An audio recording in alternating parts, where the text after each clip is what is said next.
All right, we'll get started. I'm going to do the welcome really quick, just to kind of give everybody an idea about how we got here and all the things that happened.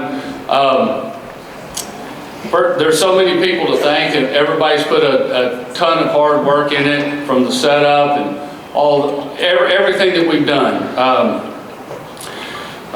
First, my wife and my family, I appreciate you. As y'all can see, I'm about half crazy. So I've been running around crazy, and I apologize for that. And I'm lucky that I have the best wife in the world in my family. So thank you for that. Ms. Negley, the principal here at Dawson County High School, for giving me the opportunity to do it, pull it off, and I'll get a little bit to that later. Also, Ms. LeCave, our superintendent, is here, and several people from the Board of Education. A couple of them are up here on stage, and they'll be presenting. But that is in the program. I know I saw Lane, Barry, and Nathan Ingram. I know all of those people are here. Thank you guys for coming. Thank everybody for coming. The night is certainly to celebrate the past here and bring people back who deserve that. And that was important to me. When I first got the job that summer, I came to Ms. Negley and I kind of laid out the vision with this and an alumni association that we're working to put together. And she supported me with that. It took a little bit longer than I had hoped. But a little bit, that same week, I called Phil Moore, who has been a mentor and a friend to me for 25 years or more, but certainly my time in education. After that, last year at the basketball game, I ran into Nikki and Darlene. They came to all the games, and I asked them if they would help me with something. They said they'd absolutely help me do anything. I asked Elaine Wilson. She was more than willing to help us. So we put together a group of people, and I'm thankful for all of you willing to do that.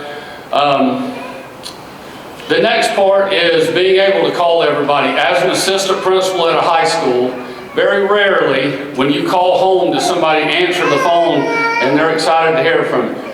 Okay, Marty thought one of the kids were in trouble. So they were not in trouble. So a lot of people cried. A lot of people were so thankful. It was very humbling, and it was a great experience to do that. And one of the calls that I made, the comment that he made was that he was speechless. So if anybody in here knows Tim Whitmire, and you can make Tim Whitmire speechless, then you put something together. So that was, wanted to share that with everybody, but thank everybody who had a hand in it, and I'm going to turn it over to Mr. Busey. And before I do that, I do want to thank the sponsors that are on the back of the program: Jerry Townley Concrete, United Community Bank, Carla Boutin, State Farm, and Carroll Daniel Construction. Thank you so much, and if you know those people or representatives from them, please thank them for this event.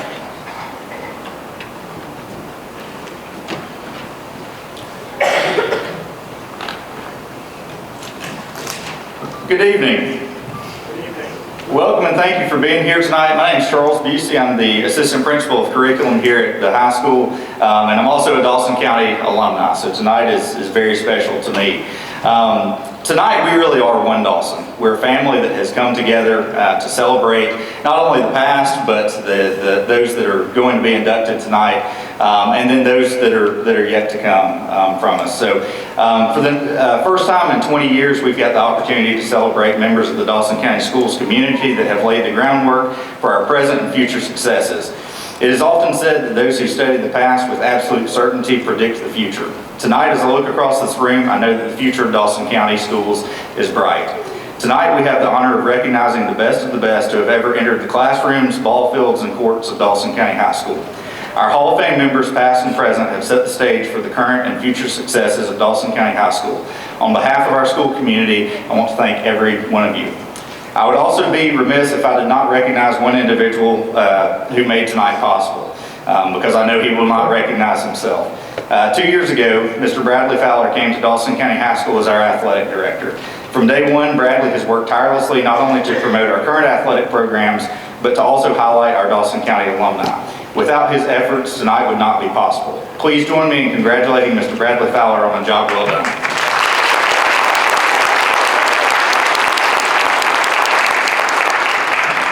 Thank you.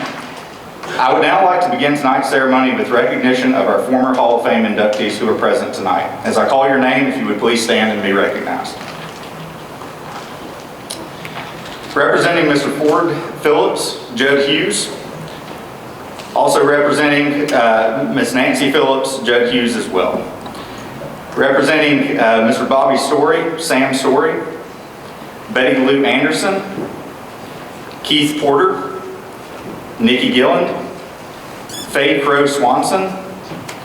Representing Ruby Moore, Phil Moore. Representing Roger Slayton, Tyler Slayton. Stuart Chester. Mike Turner. Rodney Robinson. Clarence Dennard.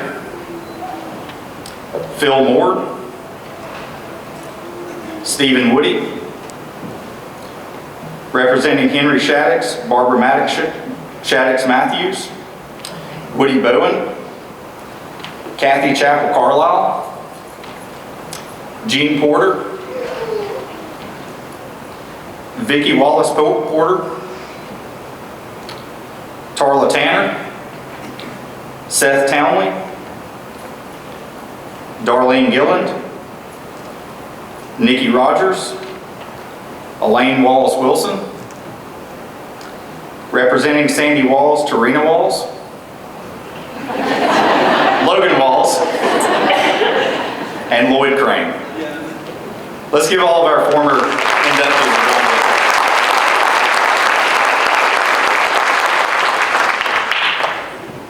We will now begin our inductees for the class of the 2023 Hall of Fame with Mr. Charles B. Finley.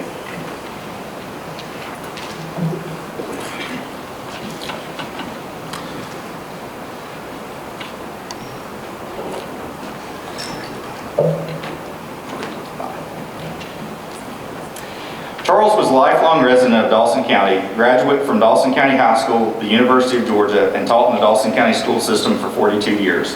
He was a founding member and former president of the Dawson County Jaycees, who were instrumental in establishing the Mountain Moonshine Festival and the Empty Stocking Fund, which is now called Care for Kids, and was also a past state vice president of the Georgia Jaycees.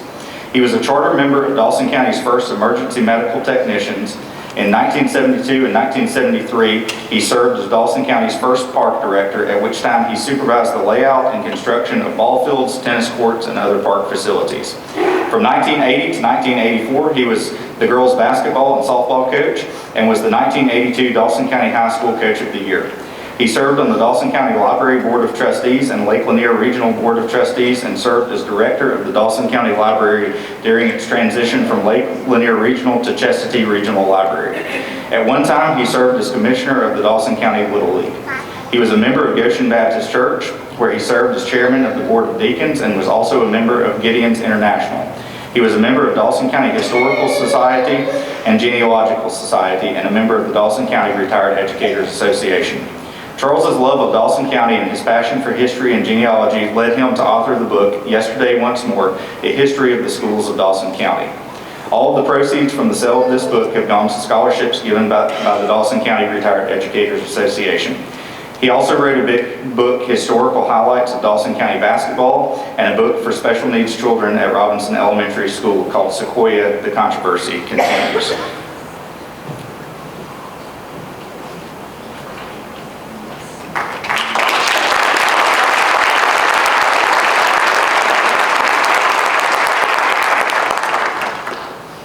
I miss and I love Charles Finley, and if you knew him, you miss him too.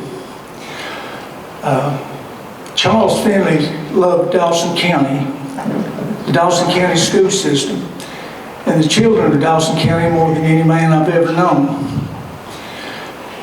He had a passion for this place, and he showed it in everything he did. You heard all the things he was involved with, and that just takes my breath away to know that the life that he lived, and I'm a little ashamed of what I've contributed as I look at that. I wish I would have, and could have, and should have done more. But I think he's someone that our children should know about, because he's someone they can emulate, someone they can grow up to be. And you need to have that in your life. You need to have someone like Charles Finley to grow up to be like. Thank you for this honor. I just want to say what an honor this is, and to accept this on the behalf of Charles. He would have been so pleased. And I know those of you who knew him know that if he was here, he would have a funny story to tell about now, or something that might inspire you. I don't have either one of those, but I just want to say that Charles loved Dawson County and its people. And anytime he was asked to serve in any way, he wanted to do that to the best of his ability. But I just want to thank everyone who was involved in this, and Ben and I thank you very much.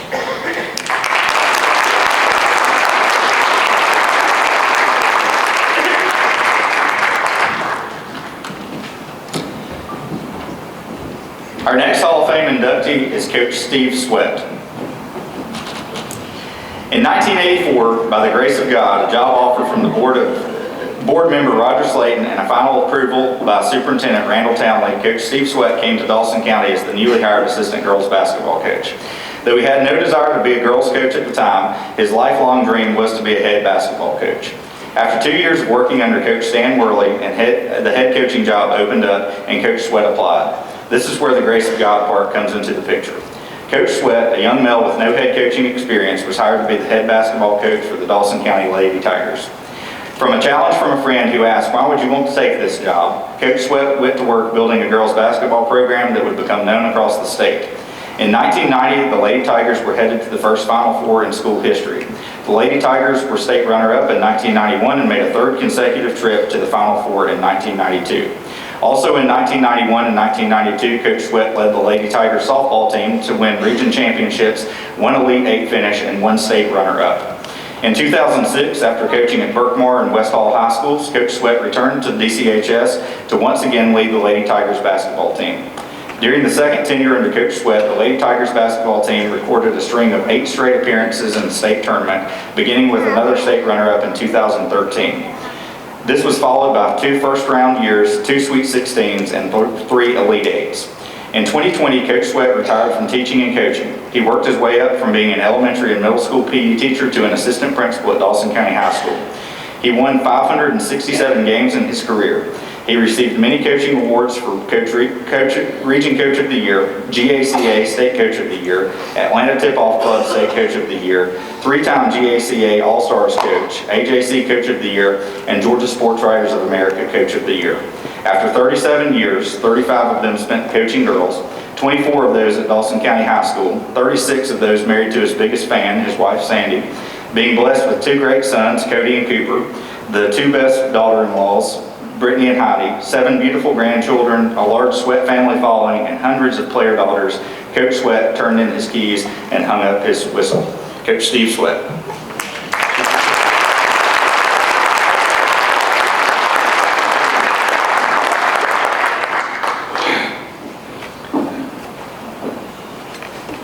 Steve and I have been friends for at least 45 years.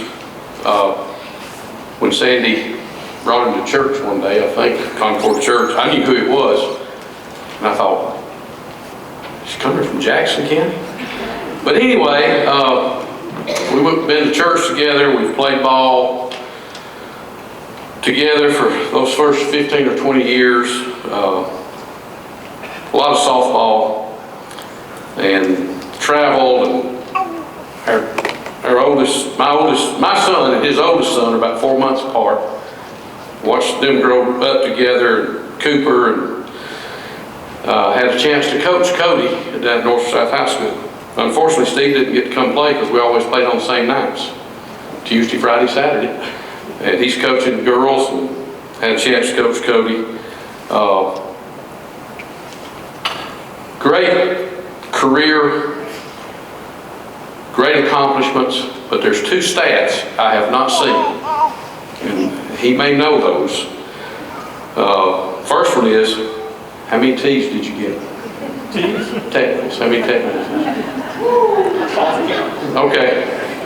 And the second one, how many timeouts did you have left over?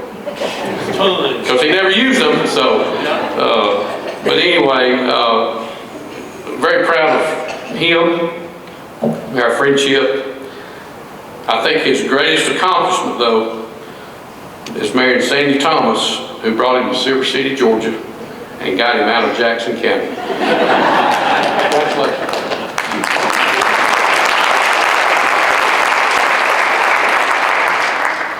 Wow. This group down here helped. I appreciate y'all getting me here, by the way.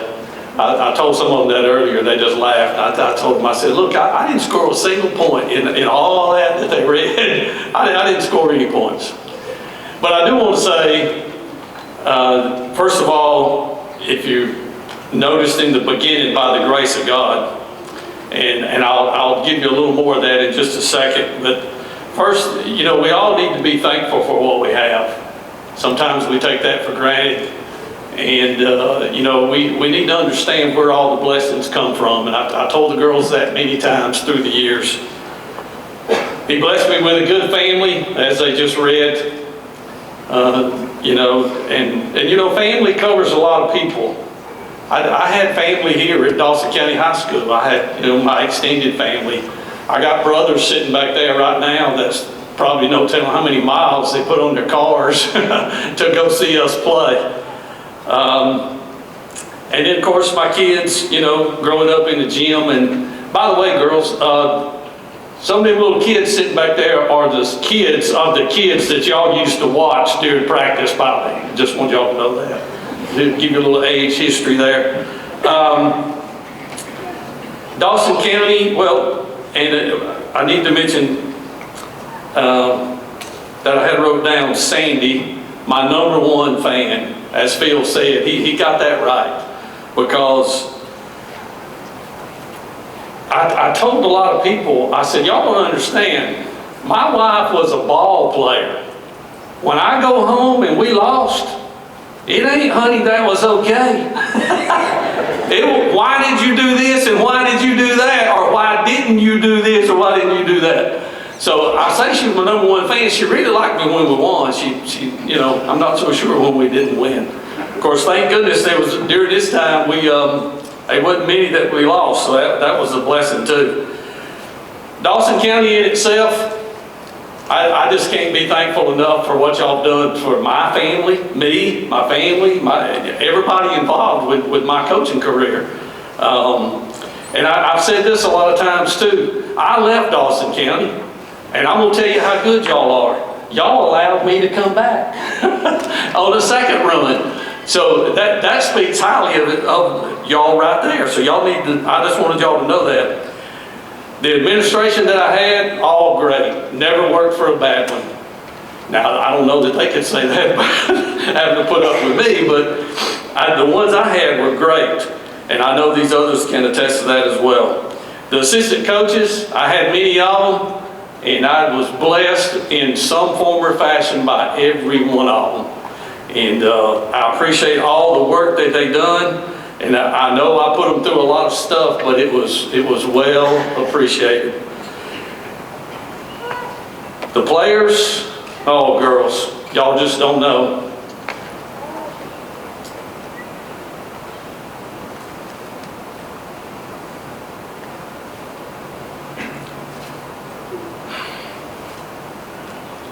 I look around now and I see what y'all done. The things you've accomplished, and what you mean to this community now. That's those of you who are sitting in here who have people in these kinds of positions, you know what I'm talking about.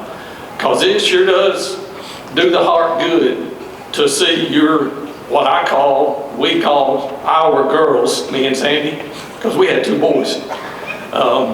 Another story there. Sandy, one time the teacher told her, said, I didn't know y'all had any girls. She said, oh, he's got like 15. She thought, whoo, he must have had them before they got married.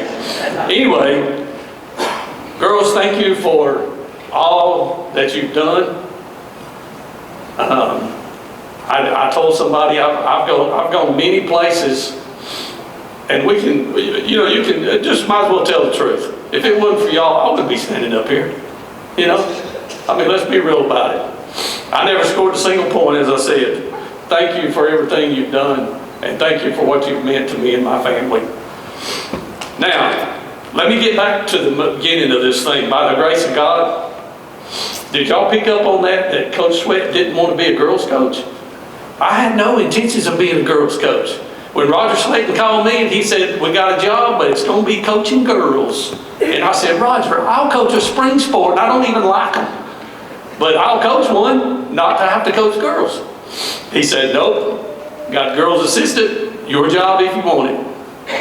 Now see what, let me make sure y'all get the main part of this story. I didn't want to do that. But you know what? And I hope this is speaking to somebody's heart. God knew which way I was supposed to go. And 34 of them 37 years, I spent coaching girls that I had no intention of coaching whatsoever, and now I'm able to stand up here and talk about being the girls coach at Dawson County High School for a number of years. Bottom line, I'm just blessed to be the coach of Dawson County High School Lady Tigers. Thank y'all very much.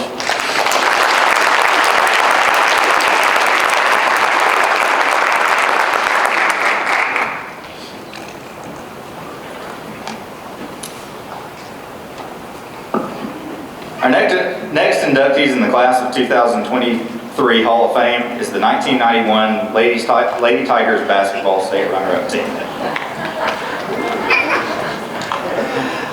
All right.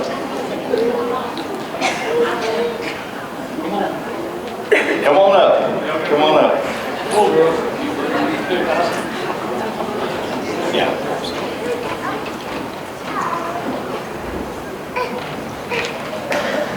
I know everybody's thinking it. How about all that hair up there?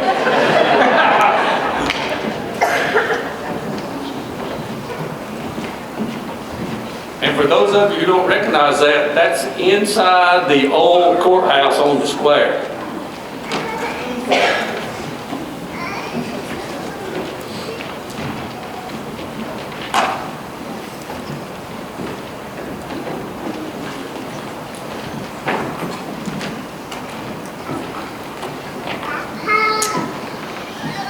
All right, so I'm going to start by recognizing these people. As I read your name, if you would, just raise your hand or step forward so you can be recognized.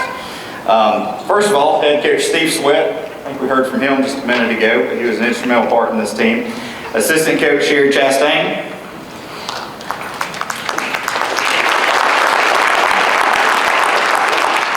Kelly Fletcher Bishop.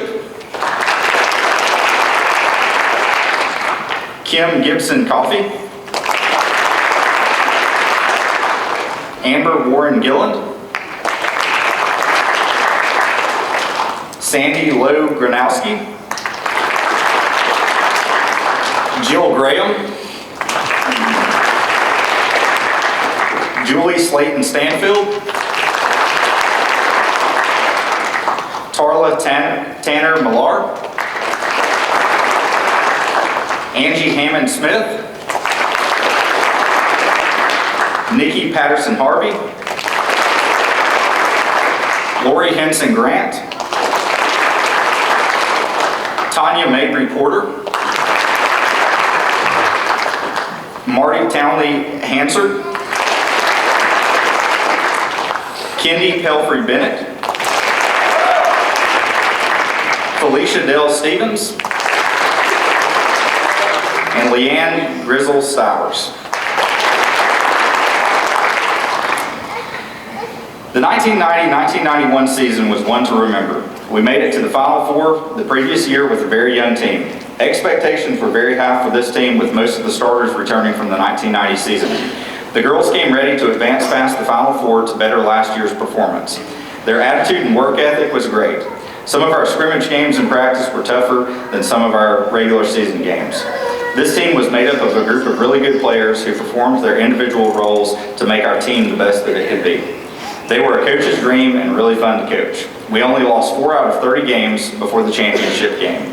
We had to avenge losses to Commerce and Tequila while beating Buford to get to the Final Four.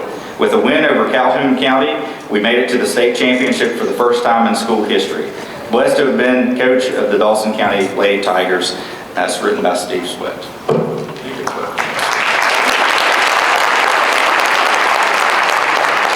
Okay, now I feel better.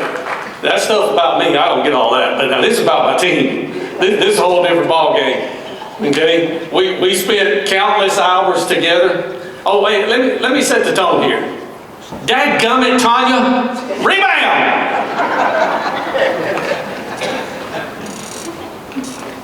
No, dadgummit, Tanya, rebound! Sorry, I had to say it louder. Tanya wouldn't hear me. You know, she had her ear problems back then. All right? Hey, Kendi, why don't you get on the boards, Kendi? Why don't you get Tanya to rebound? Dadgummit, Tanya? Yeah, that was quite often, by the way.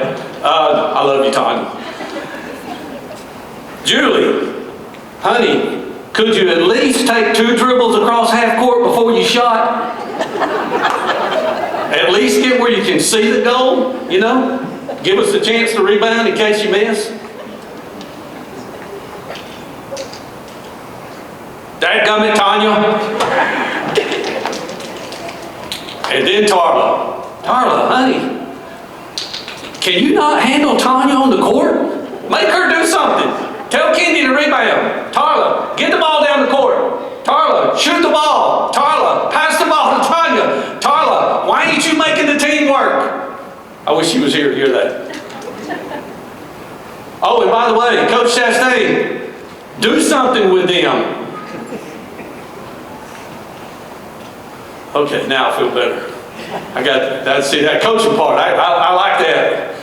Dadgummit, Tanya. Sorry. Oh, I already said that, hadn't I? Hey, listen. I'm telling you what. I don't know who in here has coached, if you've ever coached. You talking about a blessing. We had, and I think if you picked up on this, some of I got to watch them practice every day. Hey, I'm telling you, buddy, our practices, some people, you would have enjoyed it. I did. I just stood back and watched them go after it. And it was wonderful.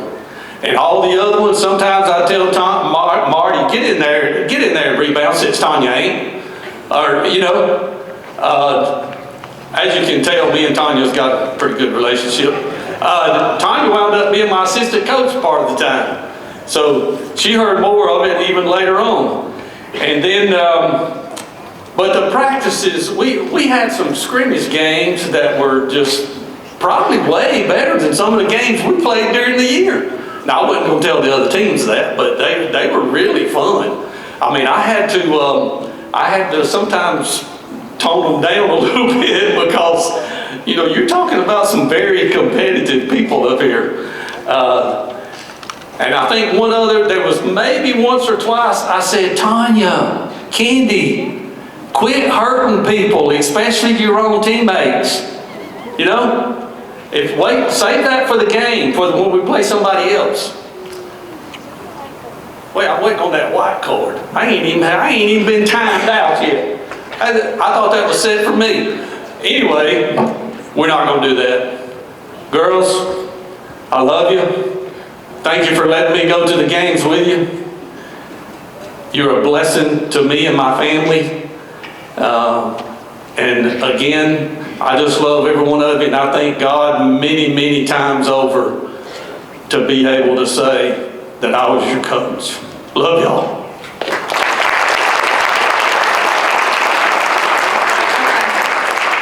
Coach Sweat took all my time, so don't flash your card at me yet, but I want to speak on behalf of the team. I said I would. And if you know my daddy, I don't ever speak without crying, just like he did. But for most of us, we were just a bunch of girls who loved playing ball. from the time we were 7 years old in Park and Rec. We played together and just loved ball, loved being on the court. I think most places that we walked in, people sized us up, thought we didn't look like much, and then we'd get on the court and we just had a fire and a spirit to win, and that's what always drove us back. And Coach Sweat yelling, "Dadgummit, Tanya," probably helped, but I remember my name being in there too, along with everybody else. Appreciate Coach Sweat and his years of leadership. He's a legacy to me. He was always larger than life then, and still is. So I'm thankful for all of these women standing up here. My years on the court are some of my best memories, looking back on all my school years. So thank you for that.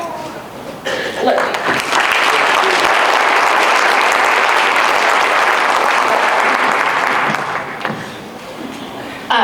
On behalf of the team, I felt like we needed to say a huge thank you to Dawson County. There was no place we went and played that we did not take half of Dawson County with us. They followed us when we played from downtown Atlanta in Morris Brown, and we were really the minority, and to when we went all the way down to Macon, and we still were. But we had such a fan following, and we were so very blessed to be a part of this community, and we thank you so much for honoring our legacy and for each of you being a part of it as well. Thank you.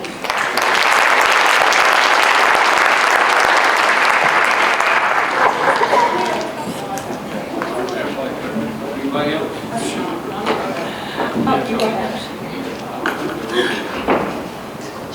Hey, I just have a couple things to say. One, I had just moved from Kentucky to Georgia, and this was a group I met right here. And it was these young ladies, Coach Sweat, and their parents that just made me know I was in a fantastic place. It's great character, great families, great home life, special girls right here. And I was so excited to see them tonight because so many of them I haven't seen in so long. So I too love them, and I love this experience, and love Dawson County, and just love this basketball team, this special group of girls right here.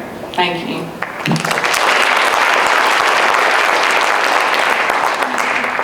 I just want to also reiterate a couple of things that they said. Being a part of Dawson County, I moved in when I was in 8th grade, and this is the group that I moved into as well. And we experienced, a tremendous amount of success. But like Kendi said, there was never a place that we went that you guys weren't caravanning, carload after carload, following us and cheering us on along the way. And it's definitely some of my best memories. I also want to thank Coach Sweat. He has a really special place in my heart as well. And even though he absolutely ribbed me up here, and I played for him. I had daughters that played for him. I coached with him.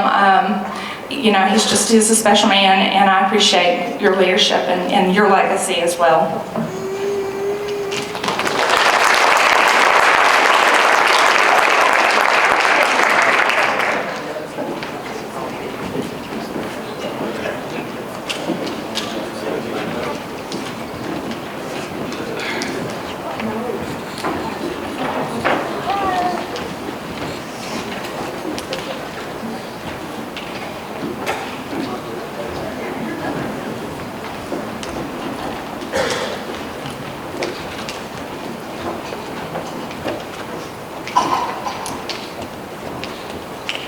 Our next inductee is Mr. Lloyd Herbert Harbin. Mr. Lloyd Harbin was a lifelong resident of Dawson County. Can't get it.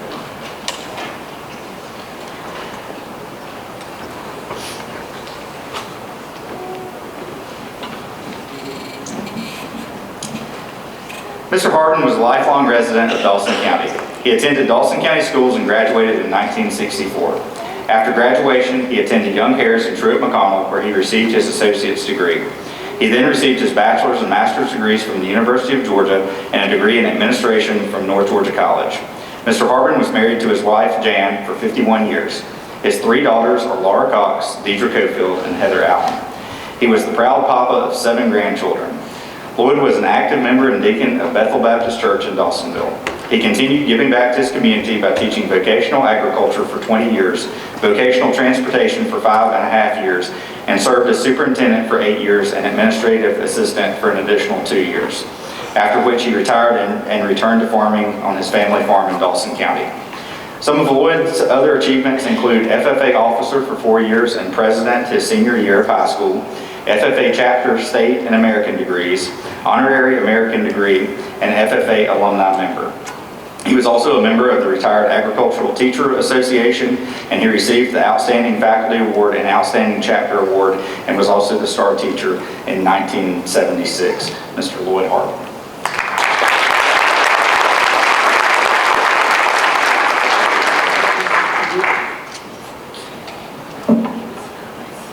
I have to stand here and say I've known Lloyd Harbin just about my whole life. We were in high school together. We went to different colleges, but we stayed close through that. And then we worked together for many, many years just down the hall from each other. I couldn't have had a better friend to work with. He was always there to help, to assist. He was such a good Christian man. You never heard Mr. Harbin say a bad word about anybody, ever. And the rest of us would let you have it sometimes, but he wouldn't. He was just such a kind-hearted soul.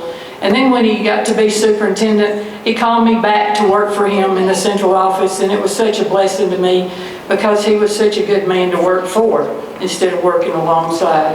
And I appreciate him. I appreciate the family that he raised. And I'm kind of like Nikki was about Charles. I still miss Lloyd every day. He was just a good pillar to this community and just somebody that you wanted your kids to look up to. And agriculture in Dawson County was here before he came, but it really took off when Lloyd became the head of it. And it is where it is today because of Lloyd Harbin. We're building a new Ag Science Center, and we're hoping we're going to get to name part of it for Lloyd Harbin. So if you're ever out that way, you come back and see the Lloyd Harbin Exhibition Hall. I think it's what I don't know the name of it, but I think that's where it will be for Lloyd. And we appreciate you and your family for sharing him with us all those years. We appreciate you. Thank you. I just want to say thank you. I know he would be so proud. I'm not a speaker, so I'm going to leave it at that.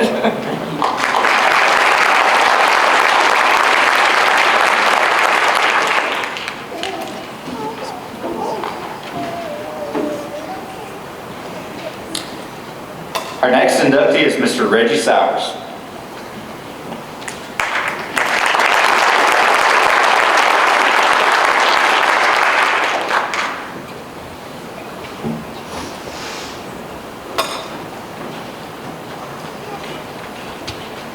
Reggie Sowers was a graduate of Dawson County High School in 1975, as well as his parents, the late Captain Benny and Hazel Burke Sowers, who graduated in 1950. During his years at Dawson County High School, he played baseball, football, and basketball. Reggie was an honor graduate and served as Beta President, FFA President, and State FFA Vice President. Reggie also earned his American Farmer degree while in college under the guidance of his best friend and mentor, Mr. Lloyd Harbin. Upon graduation from high school, he enrolled at North Georgia College before transferring to the University of Georgia, where he earned a degree in Bachelor of Science in Agriculture Education in 1979 and a Master's in Education in 1984. While at UGA, he was elevated to the Agricultural Honor Society. After graduation from UGA, Reggie began his career in agriculture as an agriculture teacher at Winder Barrow High School for 2 years before returning to Dawson County in 1982 to complete his 34-year teaching career. Reggie is always excited to sing the praises of the students that he taught. During his career, he had 4 state-winning teams that continued on to the national competition and at least 8 other teams that placed second and third in the state. Over 60 teams and individuals placed first in area competitions, with another 30-plus teams placing second or third in the area. Students participated in contests including dairy products, dairy cattle evaluation, livestock evaluation, poultry evaluation, agriculture mechanics, agriculture sales, soil evaluation, forestry, EMC electrical wiring, public speaking, floral design, and many other areas. His students also excelled in home project areas as well. Over 75 individuals exhibited livestock, dairy including beef heifer, dairy heifer, market hogs, breeding swine, and market goats. Additionally, he assisted 39 members to achieve the American FFA degree, the highest FFA award, and over 150 to attain the state FFA degree. Reggie had 9 members serve as area FFA officer and 1 serve as state FFA officer. In addition, additional awards, Reggie was named the 2012 Star American FFA degree winner and had 2 that placed in the state proficiency and 1 place first in the national proficiency. In 2005, the Dawson County chapter was awarded Chapter of the Year. Awards obtained by Mr. Stowers are also diverse. In 1997, he was awarded the Goshen Guardian Angel Award. Reggie was also chosen twice as Star Teacher in 1984 and 1999. He was the Teacher of the Year in 2005. He was awarded the Honorary State FFA degree in 2009 and the Honorary American FFA degree in 2007. To top off his career, he was inducted into the Georgia Agriculture Education Hall of Fame in 2013. Mr. Stowers is an active member of the Winds of Peace Church, where he serves on the board of directors and sings in the praise and worship team. Reggie also attends Lumpkin Camp meeting and often serves as song leader. He has served on the Amicalola EMC board of directors for 30 years. Reggie is married to Carolyn Hill Stowers, also a retired Dawson County educator of 31 years. They have 2 children and 1 grandson. Daughter Leah Stowers and husband Amir Shirazi, and son Seth Stowers and wife Rebecca Monka Stowers, and grandson Slayton Stowers. Reggie continues to serve the community as FFA Alumni Treasurer, bailiff at the Dawson County Courthouse, greeter for Bearden Funeral Home, and hayride driver at Burt's Farm, but his best job right now is babysitting his grandson, Mr. Reggie Stowers.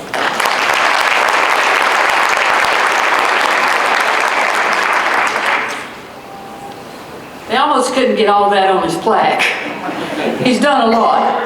And Reggie's another one that's been a lifelong friend to me. Actually, I taught Reggie my first year teaching. I'm aging myself, but he was in a math class for me in my first year teaching. I don't know if he learned anything, but I learned a lot that year being my first year teaching. But Reggie has always been a special friend. I enjoy singing with Reggie when he sings. He took over. He didn't take over.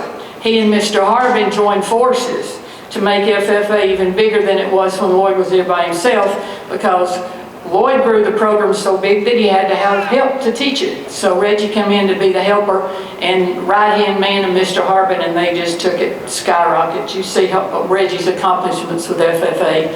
Reggie's greatest accomplishment, though, is that he's a good Christian man. You'll see Reggie in churches all across this county, country, whatever, but he loves to sing. Got a beautiful voice. He's got a beautiful grandchild. He's got a beautiful family. Both his kids have graduated with professional degrees, and we're proud of the legacy that Reggie's leaving. And we do love Reggie and congratulate him on this wonderful honor. It's about time. Thank you.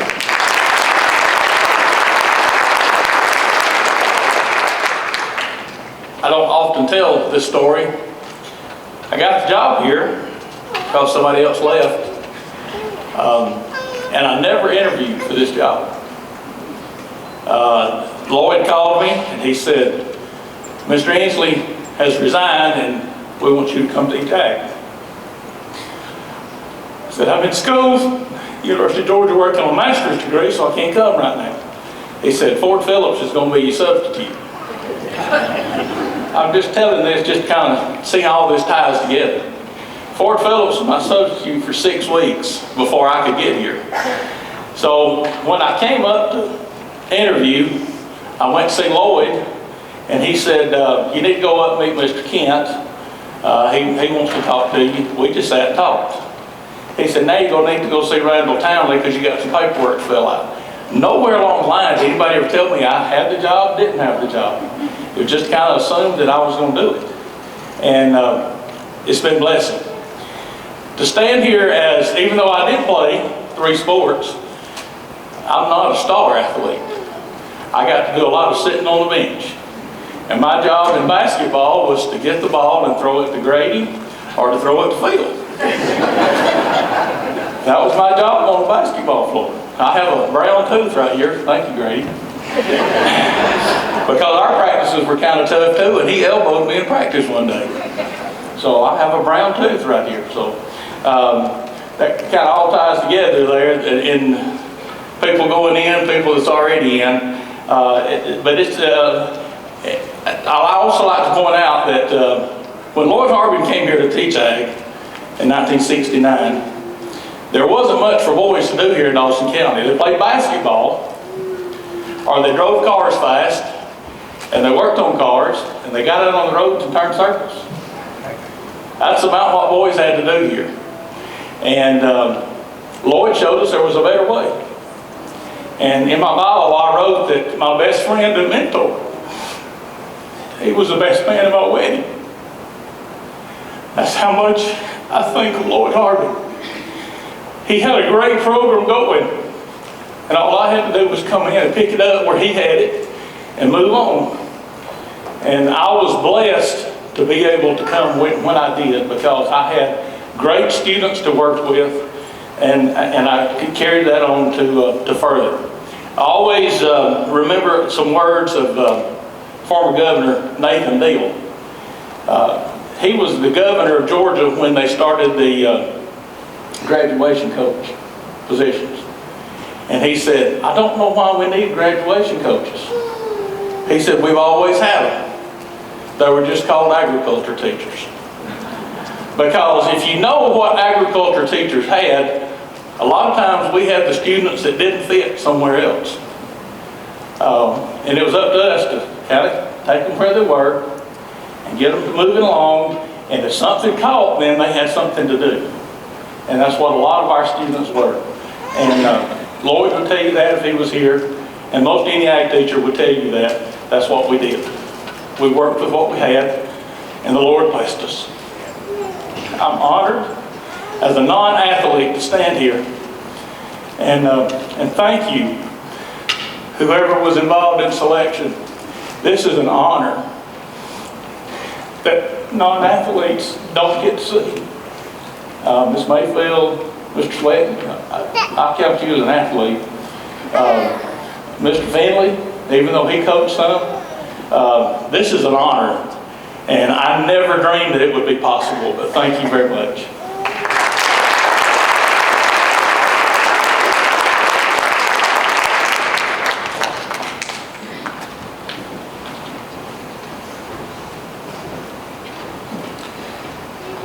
Our next Hall of Fame inductee is Miss Diane Mayfield.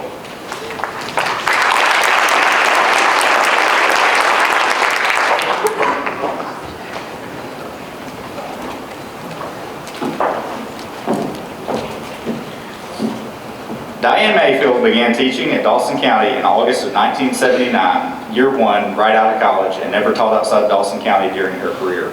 She taught in the old school, the new vocational building, the new high school, and the new college and career academy. She was selected Teacher of the Year twice in the 1980s. She retired full-time after 34 years in 2014 and continued teaching 49% for the next 6 years. Her career at Dawson County came to an end in 2020 after a total of 40 years.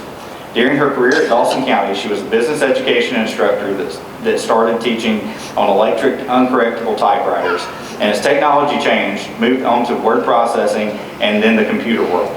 The first computers at Dawson County High School for students had 7-inch monitors, black screens, and green writing with big square floppy disks to save on. The business department started teaching with 11 total machines, and they had to pair students up. She felt then that they had hit the big time. Her career added the position of work-based learning sometime in the 1990s, and in 2018 she was selected as Top Gun Work-Based Learning Coordinator for the state of Georgia. The Dawson County community never failed to support the youth of this county by providing quality work sites. Through her career, she worked with several wonderful friends as an FBLA advisor, where she had numerous region, state, and national winners, and a lot of fun. During her career, she worked with 5 state FBLA officers and was named an honorary lifetime member of FBLA in 2015. Her name now accompanies FBLA advisors from all over the country on a special wall at the National FBLA office in Virginia. In the words of Diane Mayfield, this has been life-changing. When I got the call in the summer of 1979 from Superintendent Keith Stowers, little did I know the impact that call would have on my life. I came to Dawson County straight from college, very inexperienced, very naive, but with a desire to teach, and teach I did for the next 40 years.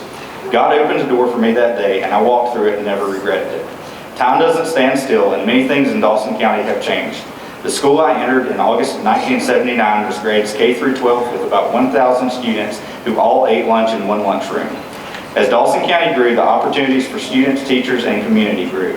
Through my time at Dawson County, I have gained lifetime friends and met and worked with young people who left their imprint on my heart forever.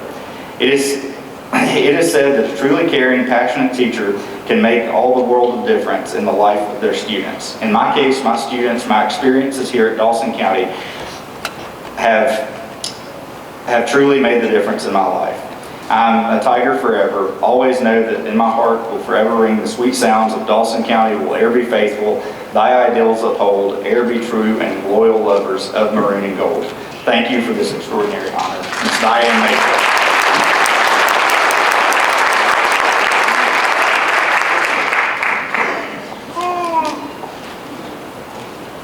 First time I saw Diane Mayfield was in the old lunchroom in the old building that we tore down. She come up to me and she said, "I'm the new business teacher." And I said, "Well, I'm glad to meet you." That's the first time we've made any contact. We didn't meet each other in the summer because I didn't know we had another business teacher. I didn't know we'd hired anybody, but what a great day that was for me. God opened a door for me that day too because He brought me a forever friend. We have been through a lot together. We've been a lot of places together. There wasn't anybody I'd rather go with than Diane to places. We've been in the snow, we've been in the ice, we've been in the rain, we've been on airplanes. It's been the joy of my life to be with Diane Mayfield and to have her as my best friend forever. We taught in the same classroom before there was such a thing as team teaching. I guess we team taught sometimes, because if I couldn't do something in my classrooms, maybe she would do it in hers or whatever, and we had a good time. And I think our kids probably learned something, but I've told people before that I couldn't teach again, because everything I taught they don't teach anymore. They don't teach typing anymore, and we did have those old electric typewriters finally, when we got electric typewriters. I did love those things. I still like them. And I did teach computer programming. I might teach that again, but I doubt it because I can't code. And I taught shorthand. Well, they don't teach shorthand anymore. And if you do accounting, you do it on a computer. You don't do it with paper and pencil. So I'm just old-fashioned. I'm just out to field. I'm out to pasture. I can't teach anymore. Diane can still teach because she kept up. I didn't. I went into administration and left her.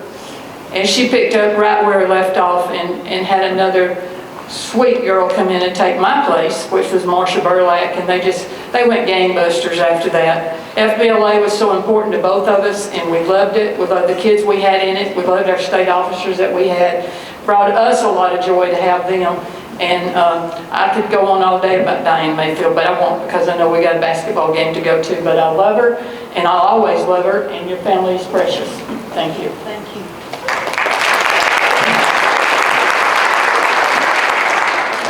What a great honor. I look around the room and I see teachers that I've worked with, I see students that I've taught, and I've also worked with them. So what a blessing that has been to me. This week I had a few people come up to me, Reggie, and say, "I didn't know you were athletic." And I thought, well, all right. And one of my friends came and she said, "I guess I figured out you must have been a cheerleader." And I said, "Well, you know, I did coach cheerleading back in the 80s, about 2 or 3 years with Billy Kane." And, but I said, you know, the more I thought about it, the more I thought, yeah, I really was a cheerleader. I have always been a cheerleader for my kids, for my students, for this school, for my friends, for the other people that I worked with. As a FBLA advisor, oh, the trips, and fun. Generally, whatever I did, everybody in this school system, everybody in this community, that was one thing that Dawson County represents to me, is a community where everybody celebrates every kid's successes. And even when students don't succeed, it's met with kindness, it's met with compassion, and it's met with encouragement to try again and again and again. So the faculty, the students, the community, all of you are what make this school system such a great place to be. In 1 Samuel, it says, "Consider what great things he has done for you." I know in 1979, when my dad had to drive me to Dawson County because I didn't know where it was, and I went in and I interviewed for this job and I got it, God did open a door for me. And I never regretted walking through that door.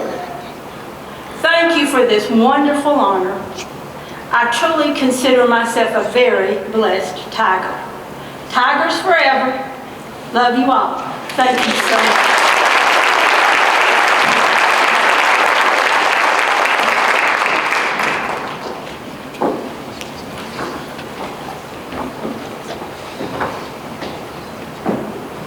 Our next inductee is Mr. Grady Turner.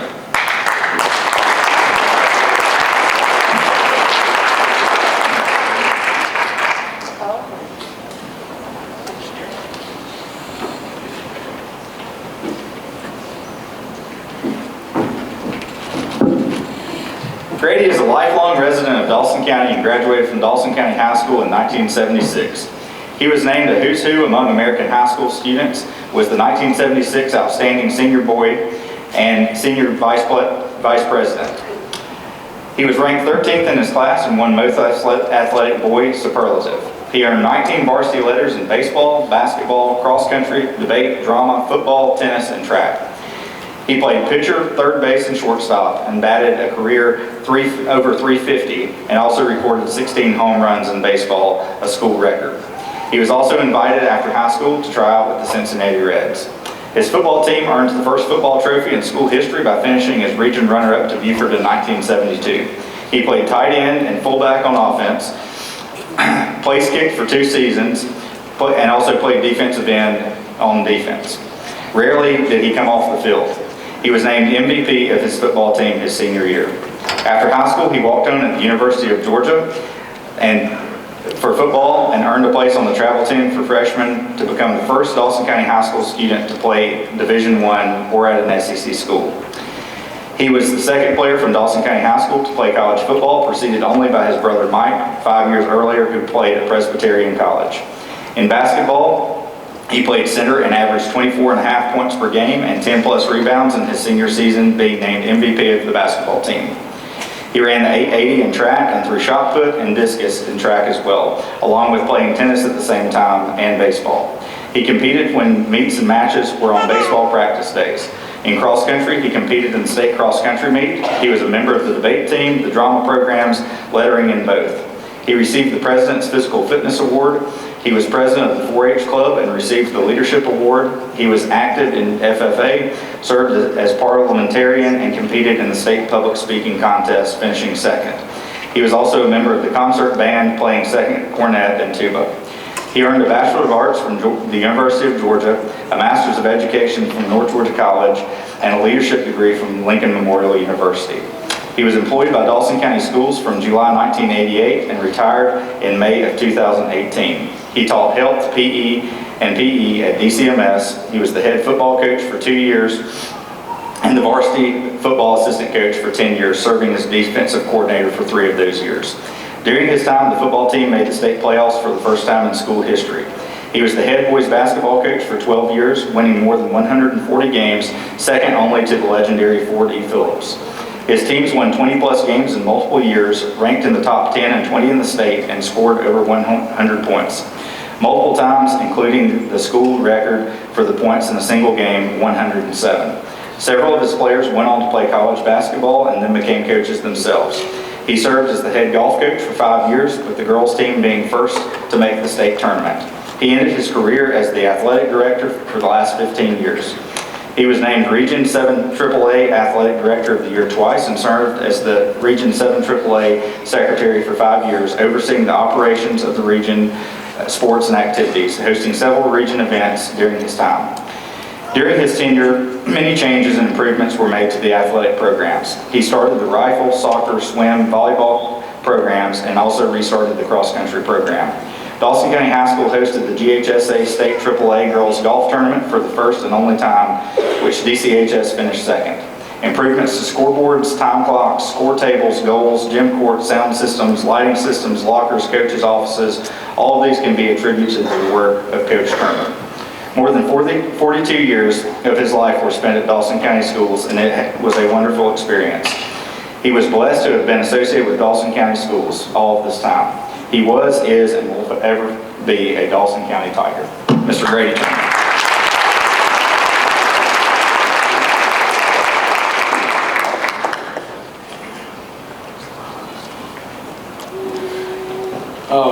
Before I talk about Grady, would Ford Phillips not love this? I talked to somebody out in the lobby, Jimmy Holbrook, he said, oh yeah, and Lloyd Crane said, oh yeah, and just seeing the list of folks, we're just a family tree for Ford and Nancy, you know, and that's neat. Okay, Grady, that's a lot of stuff on there, buddy. Grady and I have been friends at least 50 years, and we played basketball, baseball together in high school. I didn't do all that other track stuff, but played a lot of games together. And as I said earlier about Steve, in fact, all three of us played a lot of softball together. We went all the same places, and probably the stupidest thing he and I ever did, I don't know if it was my junior year or senior year, I had this old hot rod pickup truck that I drove, thought it was pretty fast and all that. And Grady came in one day and he said, all right, buddy, I got something I'd like to run that truck. I said, oh, really? Yep, we're going to Side this afternoon. Did we go before or after baseball practice? Okay, before baseball practice, we go down to the New Bridge Straight on Highway 53 to drag race. And he had a passenger, Stacy Gillen, and I had one, Greg Burnett. And he was in a Buick Regal. And I don't know if that even been a quarter mile, but anyway, I was in the right lane where I was supposed to be. Grady got in the other lane. And of course, traffic wasn't anything like it is today. I beat him. He's a little slow on the start. Anyway, so we drag raced, don't get killed or anything, went on baseball practice and laugh about it still. And two other stories about Grady and broken bones. When he was a junior, he's playing football, and I think it's the last game of the year up at East Fannin. He gets a broken collarbone. Well, we've got a basketball game about 2 weeks later. He can't play. He couldn't play at all before Christmas. And so Reggie fills in, and I don't, you know, we didn't have a very long bench, but I don't remember who all played till he got back. And that made things much easier then. And then we go off to Steamboat Springs, Colorado, Steamboat Springs, Colorado for a softball tournament. 91, 92, I don't know, somewhere along in there. And he gets a broken leg. Play at the plate, guy slides into him, breaks his leg. So trying to get him home on an airplane from Colorado was a sight. And but we made it, he made it. I still laugh about that sometimes. But anyway, Grady was on the staff here when I was principal here, and he was coaching boys basketball. And I won't name any schools, but anybody that tried to cheat was cheating in a white book. He didn't do that. And I don't know how many conversations we had from time to time over the years. Well, what's right's right. What's right's right, and you do what's right. And that's what he did. He did what was right. He did what was best for his school. And he did it professionally. And I thought this today, if anybody's been dedicated, determined, and dependable with kids at Dawson County High School, it's my good friend, Grady Turner.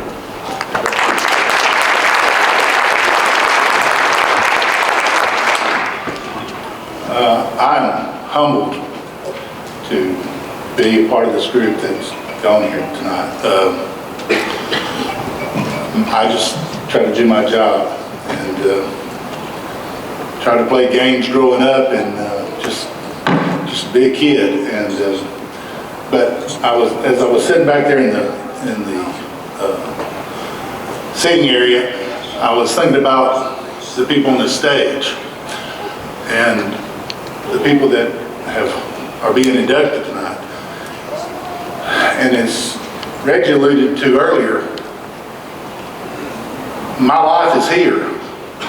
I've got stories about 2/3 of the people sitting there, and I'm gonna go very quick. I played in Ford Phillips' last game he ever coached. People don't know that. He had to substitute. Our coach couldn't be there, so he sent Ford in his place. We had played this team earlier and we got beat by 25. We went down there and won. And he took me out of the game in the third quarter and set me down. He said, "You ain't gonna rebound, you ain't gonna play." And I sat there for 2 or 3 minutes. He never said a word to me. Finally, he looked over at me and slapped me on the back just as hard as he could. He said, "You ready to play, Turner?" And I said, "Yes, sir." He said, "Go rebound." And we won the game. And till the day he died, anytime he would see me, he'd go, "Are you a Turner?" And I think he said that to a lot of folks. Like Phil Moore said, we grew up together. I want to tell 2 real quick Phil Moore stories. Before Phil ever dated his wife, not his daughter, sorry, not his wife, the first time, he told me, he says, "I like her. I want to ask her out." I said, "Well, ask her out, Phil." And then later he told me he's going to ask her to marry him. So I knew it before Dawn did. Now, another thing I want to say is, my junior year in high school, I averaged a little over 10 points a game. My senior year, I averaged 24.5. A lot of people have said to me, "Man, you must have really improved from your junior to senior year." And I said, No, I didn't really improve. But when you got Michael Jordan playing with you, you don't give the ball to Luke Longley, you know? And that's what it was. And Reggie said he'd throw it to me and we'd throw it to Phil. And you know, as long as Phil was shooting, we were winning. And he could shoot the eyes out of it. And as for Reggie, now, Reggie was a good athlete. He's being modest. He was a force in the middle of the lane. He could rebound with the best of them. Played good, solid defense. And I swear I believe that his sister Pam taught him to rebound, because she taught me to rebound in the 9th grade when our JV would play the varsity girls. She beat me to death. And I'm telling you, she was great at it. And I became a pretty good ball player because of rebounding-wise, because of Pam Stowers. And I think Reggie probably did that too. And let me tell you something else about Reg. He could kick the eyes out of a football. Now, I kicked for a couple of years until Reggie decided to try kicking. All of a sudden, he's booming the ball, and he took my kicking spot away from me. And for that non-athlete, he's also a golfer. When he was at Wanda-Barra, I was at Georgia still, and I'd sneak off from school, and after Reggie and I'd go out there and play golf at the golf course. And you know, we'd go out there and see how many balls we could lose in the lake. And that was pretty good. So Reggie's being very humble when he's a good athlete. Everybody knows he can sing, but he's a good athlete. And I grew up watching Rodney Robinson's play, and he was the first person that I ever saw that was left-handed shooter. And I remember being little and thinking, that's great. And I grew up watching Gene Odom play, probably one of the greatest pure shooters to ever play at this school. And Woody Bowen. Mr. Dennard used to come on Saturdays and teach Stanley and us baseball at the old baseball field. We did that for, 2 years, I think? It was great. Played ball all my life with Stephen Woody. I got lots of Stephen Woody stories, but I can't tell you here. Grew up with Kathy and saw her play out through high school. Seth Townley. I I was Seth Townley's babysitter. And he and his sister told me that his mom and daddy allowed them to draw on the walls. And I let him. They lied to me. Their mom and daddy did not allow them to draw on the walls. And my babysitting career ended then. Love his daddy, one of my best friends. Coached with him, loved him, used to have long talks with him. I miss him every day, think about him often. He was a great asset to Dawson County, and Dawson County lost a great one, but Sandy was wonderful. And last but not least is Lloyd Crane down there. I don't care what y'all know. Lloyd Crane is my cousin. He won't admit it, but he is, and he knows it. He has Turner blood running through him.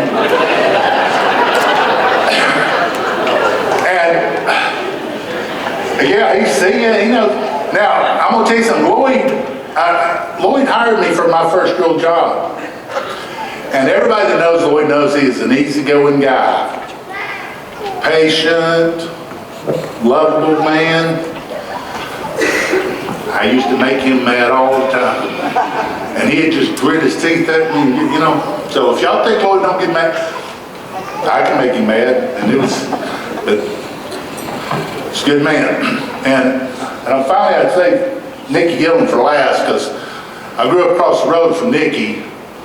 You know, he taught me swimming, and him and Charles used to get me to swim around the pool up there underwater, the whole swimming pool. He can tell you about that. He was my basketball, football coach. Used to fuss at me.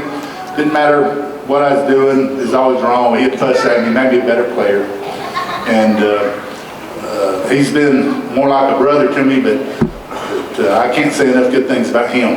And the final story I want to mention is, Kathy mentioned Charles telling funny stories. I got to tell the one Charles, well, I know several, but I don't want to tell the one Charles family story. Charles family used to live directly across the road from where the middle school is now. I mean, directly across the road. And he had a red and black Monte Carlo that got stolen. And the insurance company was kind of giving him a runaround about paying for it. And he wrote a letter to the insurance company that said that he was without a car and that he was having to walk to work every day. And that they needed to get him a check so that he could get some transportation, because he was tired of walking to and from work every day. True story. And I think Nicky can verify that too. So, you know, Nicky also, you know, at the rehearsal for Nicky's wedding, Charles was the best man. And when they were practicing about what do you give to this, Nicky tried to take Charles and give Charles as a token to his wife. I don't know why I remember that. I've had a good life. I've been blessed to do what I've done. I worked with great people, and God sure did bless me, and blessed me with a wonderful wife who raised my 3 great kids basically by themselves, because I was 190 school days. I was at school about 140 of those at nights, and for 30 years. So I was blessed to be here. All right, I'm through except for one thing. I want to mention one thing about Steve Sweat. I'm going to think about this. Steve Sweat was a great shooter. When he was in the junior in high school, he transferred back to Jackson County from South Hall, and he had to sit out a year at that time. So we go down there, and we'd all heard about Steve Sweat and everything, but he wasn't even good enough to make the varsity as a junior. He had to play on the JV. Well, my senior year, we go and play Steve Sweat at Jackson County, and we lost the game The final score was 54-46. Steve Sweat scored 47. So he scored one more point and my whole team scored. We had never seen anything like him. He was unbelievable player, unbelievable shooter, just unbelievable person. We didn't like him at all. We didn't like him at all. And then he came to work with Dawson County, and I had to fall in love with him because he's such a good person, good man, good coach. And I was honored to coach with you, honored to work with you all those years. Same Reg, you, and Diane, all those folks. Thank you for whoever voted me in. I don't really deserve it. They're not among the people who've been here because they've all been great. And I spoke way too long. So thank you, and I'm done.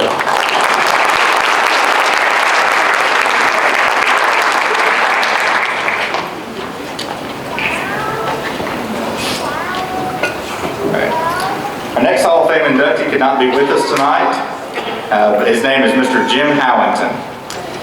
Jim is honored to be included in such an illustrious group and nominated for the Hall of Fame. He recognizes most of the inductees, and seeing their names brings back fond memories of a simpler time, a smaller town, and a closer-knit community.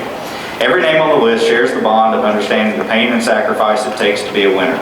He would like to recognize Randall Townley for convincing the board to implement a wrestling team, and also Sandy Walls, who without his third place finish at state, there may not have been a second season of wrestling at Dawson County High School.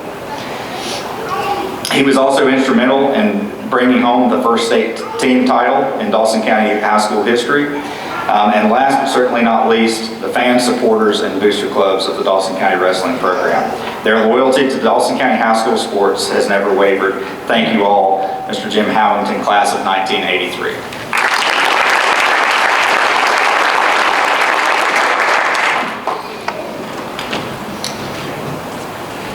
Our next inductee is Mr. Gene Odom.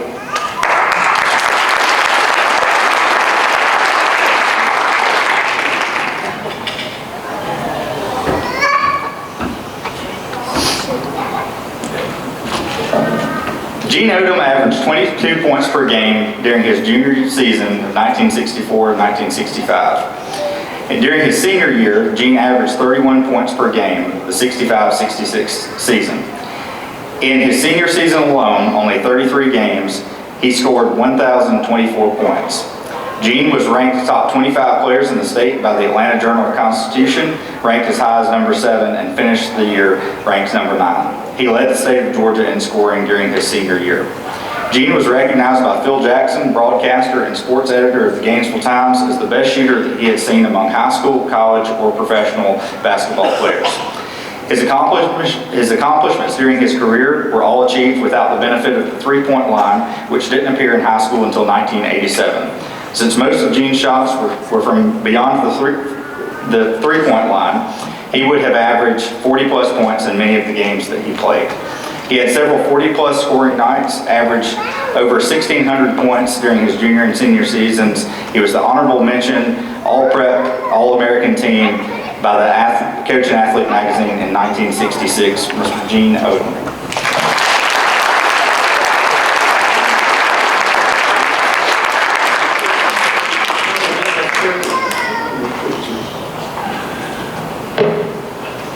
Okay, I'm Rodney Robinson. I'm extremely happy to be here on behalf of Gene. I was, and all the recipients, as a matter of fact, nearly all of whom I know, most of my life, or most of theirs anyway.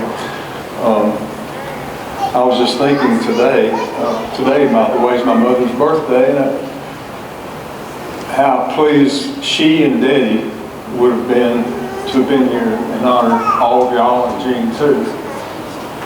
They were especially fond of Gene. And Daryl, who was supposed to be here, has told me about how he remembers the first time he saw Gene walking in the third grade classroom, and how in the sixth grade we would go to Gainesville and to do our shopping, as everybody did in those days, on Saturday, and let Daryl off at Lumpkin when Gene was living with his Aunt Ethel And Daryl and Gene would shoot at the basketball goal behind Lumpkin County School, and then Daryl would walk home over 6 miles to Dawsonville after that. So they might be more appropriate to talk about Gene than even I, and I'm sure there's some people here who could probably do the same thing, right, Pete? Who can maybe tell you a little more than I can. But anyway, I can say I've never seen, and I've watched a lot of basketball in my life, anybody shoot the ball any better than Gene Odom. When you're 13, 14, 15 years old, you're looking through impressionable eyes, and everybody in those days caught the basketball bug here pretty early because that was the game in town, because until my sophomore year, there was not a football program in Dawson County. And that was pretty much the social event of the week too, on Tuesday and Friday and Saturday night. Everybody showed up for the basketball games. And I was thinking also about Phil Jackson. A lot of you would remember him, but he was a local legendary sports writer and sports editor of the Daily Times, and broadcast a lot of our basketball games, especially in the state tournament times. And that's an accurate quote where he said, Gene Odom is the best pure shooter I've ever seen in high school. No, I've ever seen, period, and that includes high school, college, and pro. And that's a pretty good compliment there. And to put things in perspective, when Gene averaged 31 points a game his senior year, the vast majority of those shots would have been from the three-point range. Whereas today in high school it's 19 feet 9 inches, and college it's 20 feet 9 inches. Most of his shots, I would say, were in the 22, 23 foot range anyway. So you're looking at probably averaging 9 or 10 points a game extra, so you're looking at 40 points a game plus today, and probably 30 points plus his junior year, and the total is probably close to 2,000 points in 2 years in high school, which would be unheard of today. But Phil was always an admirer of Dawson County High School basketball, and Mr. Phillips in particular. So all those people here who know basketball know that as important as defense is, and as important as rebounding is, still the name of the game today, not to offend any of you coaches here, but the name of the game is put the ball in the hole. And I've never seen anybody do it better than Gene. I've sort of got my own personal Hall of Fame that Gene is in. And there are several other people here today, too, that are. Woody, for one. A lot of mores. But it pleases me that finally it's official now, and Gene's getting, to my way of thinking, a much overdue and much deserved honor. And so I'm glad we're making it official today. Well, congratulations.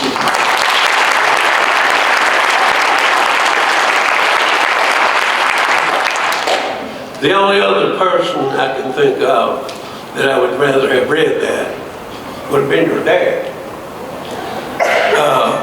He was not particularly good to me the first few years I was here. I had gone to Cherokee County for 1 year and came back, and I think during that time I didn't go to school enough or something. Anyway, when I came here, I was promoted to the 4th grade, but after about 2 weeks, Mr. Robinson Dr. Robinson, I should say, but I've always called him Mr. Robinson. He knocked on the 4th grade door to call me out, and he said, "I'm going to take you back to the 3rd grade." And I said, "Why?" He said, "Don't worry about it, you'll do better." and you know, then he caught me smoking in the 3rd grade, and back then, and this is no lie, if you brought a note to Mr. Robinson that said your son could smoke, you could. You had to go down to a certain place in the woods, and they boys down there could roll a PA quicker than you could get a cigarette out. talked me into going, and I didn't have a note. But I did take precaution. I chewed some pine needles before I went back. And I got back in there, and the teacher said, "Gene, why are you late?" And then she came over and smelled my breath. And pine saw ain't right. So she promptly gets Mr. Robinson up there to teach me a lesson, and let me tell you, if he ever whipped you, you never forgot it. I guarantee you. He would go up one leg, cross the buttocks, down the other leg, back, across, down, and blister you just about it. And he made a believer, and I never smoked another cigarette the rest of my life till today. I just wish maybe he could have whipped me for other things I'd done and made me a better man. If he had done it, I sure would have straightened up. Anyway, I would like to say thank you to a couple of people. I don't know how long I got here, maybe just a little. The first ball game I ever saw, I was in the 7th grade. You're behind, way behind. But my Uncle Wade, he said, "Gene, I'm going to a ball game tonight at Dawsonville. You want to come with me?" And I said, "What kind of game?" He said, "Basketball." I said, I hadn't ever seen a real basketball game. We lived down at Rock Creek Park in that red roof house.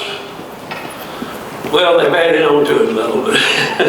Back then it was small. Anyway, I ended up coming to a ball game up here. And the game, we couldn't find a place to park. I didn't know basketball was that popular. You couldn't find a parking place because all the way down the 9 to the Baptist church was full. So I don't know where we parked, I can't remember, but we had to find a little place to slide into. And I went in and I saw the team. I don't know who I was on the team, but Don Warder and Stephen Hussey was on that team. And I don't know, Jimmy Bowen, would he have been on that team? I think. Long story short, the game was so close. It came down to the last, I would say, a minute or two. And Don Warder dribbled the ball, and 5 people couldn't take it away from him, from the other team, until the time ran out.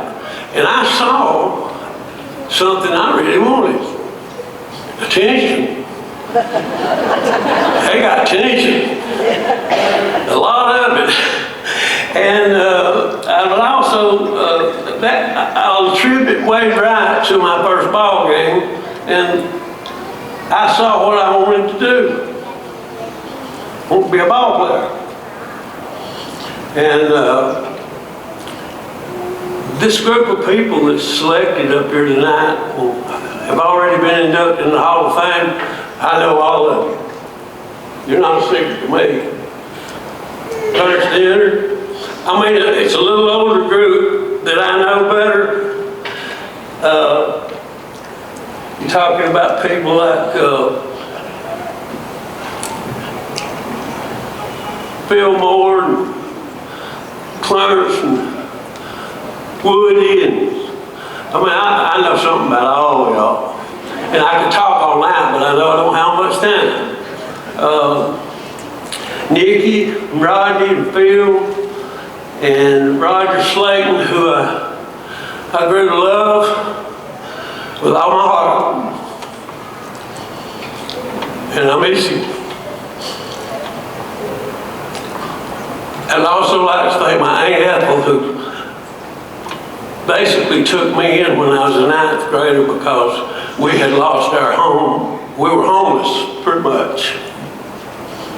She took us in. She had a brother that had cerebral palsy. She had to take care of him. She had a son that had some mental disorder. She had to take care of him. Then she had to take me and my sister in because my dad was in prison for making moonshine, which wasn't unusual for a lot of people in this county back then.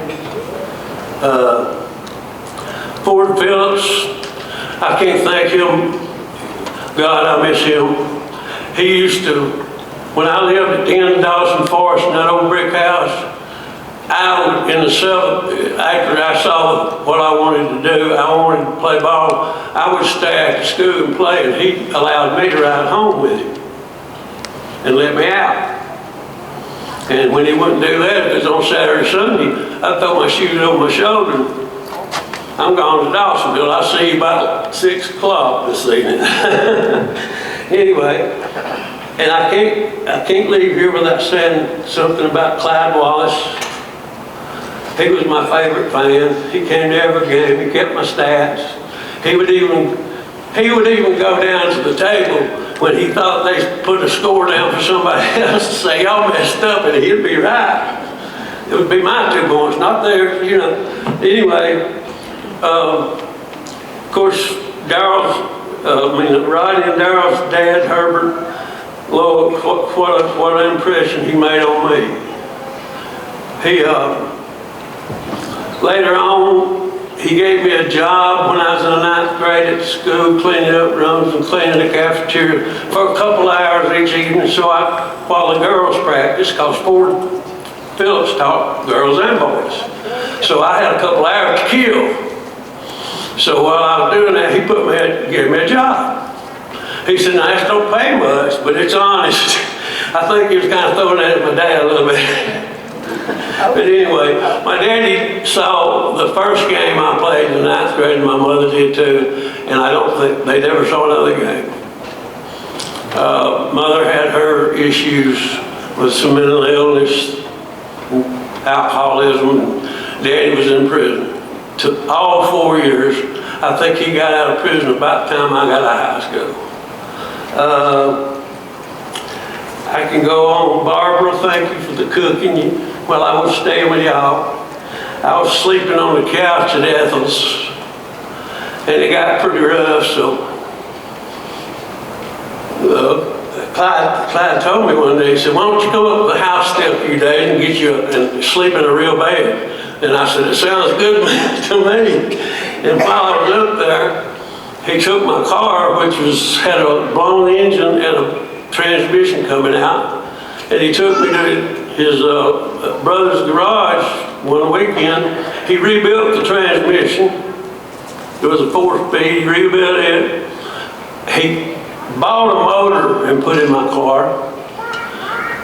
So we had to take the motor transmission out, rebuild the transmission, put a motor and a transmission in, and we done it all in 2 days in the 15-degree weather. I mean, it was cold in that garage. Clyde worked like a dog, and he was fast, and he knew what he was doing. Because when I got that car ready to go that Sunday night, and I drove it up that dirt road, it was like driving on ice, crunching. And I said, man, this thing is so smooth. And that ice, it sounded like snow that deep, but it wasn't. It was just ice. It was so cold. So, you know, if you got people like that, and then I got Morris Martin, who's very sick right now, a friend that lived near me. He came over and he helped me put up my first goal at my house. He showed me the correct way to shoot the ball, and he couldn't be here tonight because he's got Alzheimer's and he's in real bad shape. I want to thank all my teammates that I played with, that when Ford would say block for Odom, they wouldn't say nothing. They never said a word about being told to block or whatever so I could get a shot. And I thank them because I know that would have been hard to do, not to get to shoot much. And the faculty at Dawson County High School was fabulous to me at that time. I think they all knew I was going through a rough stretch with my family. My mother was not there at all, and Daddy was in prison, and we had to make it on what we had, and the people that came forth to help me was unbelievable. So, to all the fans, to my wife Cheryl, all my daughters, I got 3 more when I married her, and my daughter here in the front, she's special, she's beautiful, and she went to school and graduated from Florida State on her own, pretty much. My wife Cheryl's 15 years. She's helped me see a better way of life. And between them and Roger Slayton and all my other children, Michael, I don't know if he's here. He was invited, I don't know where they came around, but I love Dawson County. I love all these people right through here. And the Porters, Gene Porter, Vicky Porter. And y'all don't know this, but Vicky Porter's mother was my first grade teacher, and she gave me a whipping. I don't know how I did it, but it was playing with sticks, and I stuck a stick up the boy's nose one day, and I got a whipping from her. And I love her to death. She was something, and she told me, she said, Gene, if your mother would come over to the school in the afternoons before you leave, I'll teach her to write her name, because my mother could not read, write one word. So she's special. There's so many, I could go on, I can just look out there and talk all day, but I gotta go.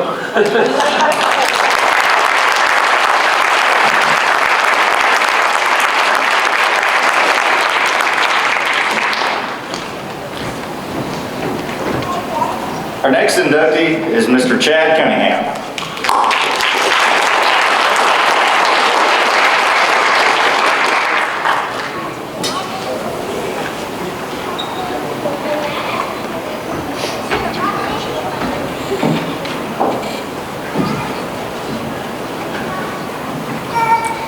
Chad Cunningham, Dawson County High School class of 2006.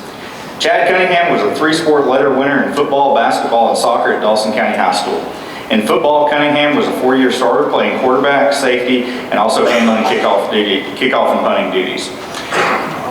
He was All-State in 2005 and on the All-Area team twice.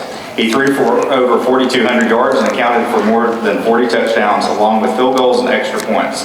He helped lead the Tigers to the state playoffs in 2004.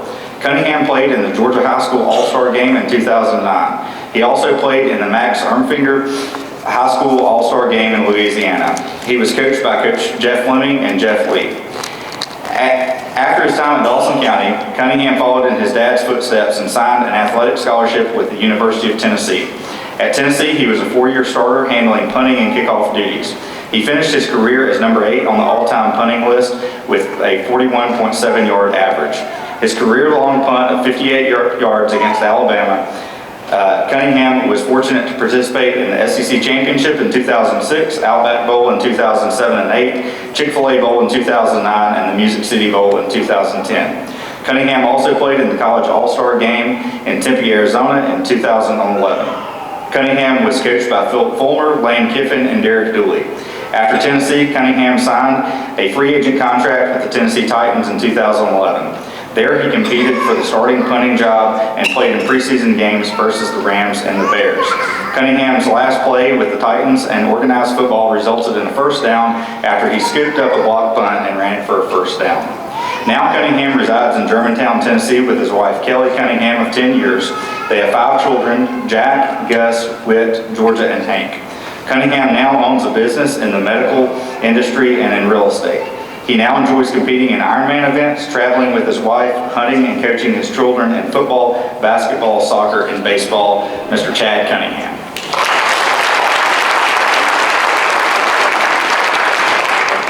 What a great night.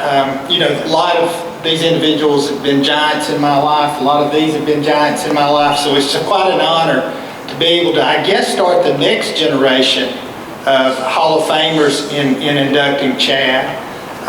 It's an honor for me to be able to be a part of this induction of Chad into the Dawson County Hall of Fame. I came to know Chad shortly after he moved to Dawson County. I kept hearing about this especially gifted athlete, and I was told that he excelled in a lot of different areas, and he truly did. Later, my daughter was a cheerleader, and I went to a lot of the games, and I got to see Chad perform on a regular basis. And the first thing that stood out to me about Chad was that he always had a smile on his face. He had true joy in competing, and you could see that. He made sure that he was a great teammate. He got everyone involved, even though he was, in many cases, the most gifted person there. I've always been told that you can watch warm-ups or you can watch games, practices, and you can immediately see when someone has a special skill set. And Chad just jumped off the field, the pitch, whatever he was doing. You could see that he was special. He excelled in the classroom as well as in the multiple sports in which he participated. His teams were successful in a large part because of his efforts. On the football field, he certainly distinguished himself in the positions of quarterback, punter, and place kicker. His soccer background was quite evident every time he approached the kick, but also he was a very talented quarterback who teamed up with Steven Sosby to make up one of the most successful passer-receiver tandems in the history of football at Dawson County High School. It is rare that a player can change field position with both his arm and his leg, but Chad could do both. He transitioned to college seamlessly as the starting punter for the University of Tennessee Volunteers. When we reflect on our lives and our jobs, I don't think we put it against the prism of performing in front of 100,000 people who are all screaming, yelling, and hollering, but Chad excelled in those positions, not to mention the millions watching him on television. I know that it must have been very gratifying for his parents to see Chad follow in his father's footsteps and be a Tennessee Vol. Rory knows I'm a huge Georgia fan, but at the same time I was like a lot of people in Dawson County and would always turn on the television when Chad was going to punt and hope that he did really, really well, which he always did. In the bio that Mr. Busey read earlier, it listed the many outstanding accomplishments that he achieved while punting for the Tennessee Volunteers and later as he went on to perform professionally for the Tennessee Titans.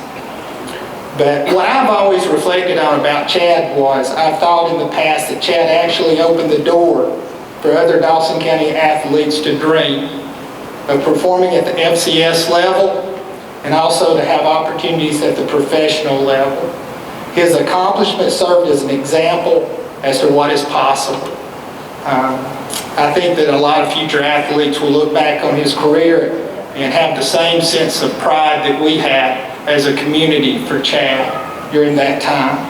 Chad, I want to thank you for all that you've done and you continue to do, and I want to formally welcome you into the Dawson County Hall of Fame.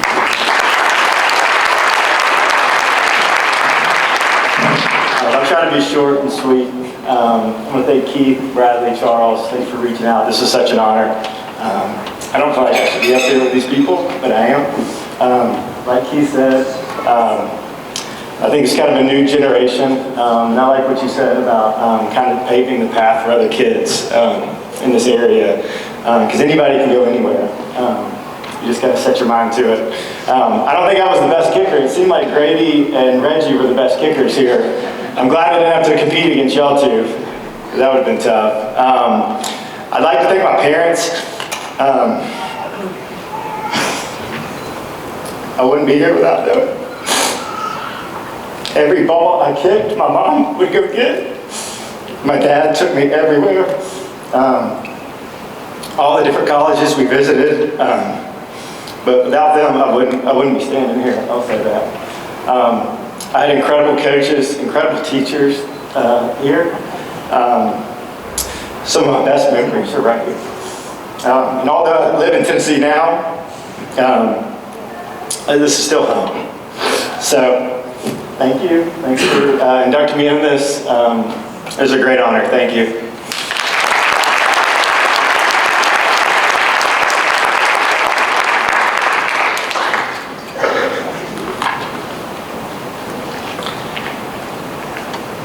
next Hall of Fame inductee is Mr. Tim Whitmire.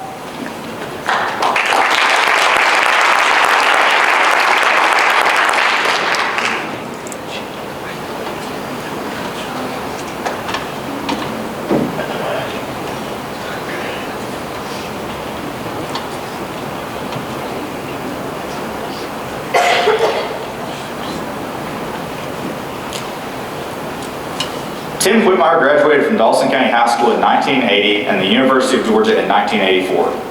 Tim was a 3-year football letterman and a 1-year tennis letterman at Dawson County High School. Whitmire's all-field contributions to Dawson County and surrounding communities reflect his commitment to the promotion of student athletes. In January of 1978, he debuted with his first sports story in the Dawson County Advertiser and regularly covers local sports into 1992.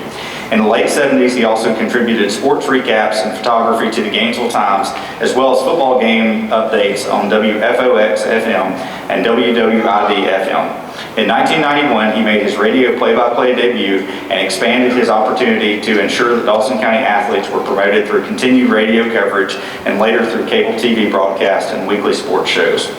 Whitmire was also instrumental in launching broadcast coverage for the University of North Georgia, where he served as the school's baseball public address announcer for 15 years.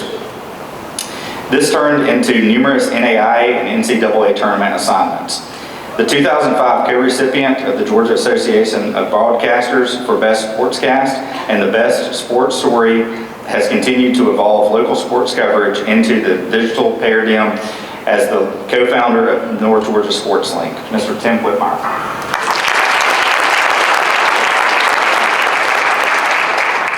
Well, I'm gonna be quick because Sweat and Grady and Gene Odom took all the time, so, and I got a kid playing basketball right over there. But Tim was a great classmate, a good teammate. We had Miss Mayfield for typing, 1979. We were in there with you and Miss Wilson, so Tim said, Lord, it's a wonder she survived that. We went to college, and the three of us lived together in college, so he was a great roommate. Then Tim and I went to NCR. We rode together 5 years back and forth to NCR, and so he was a great co-worker. But more than all that, he's just been a great friend. I appreciate it.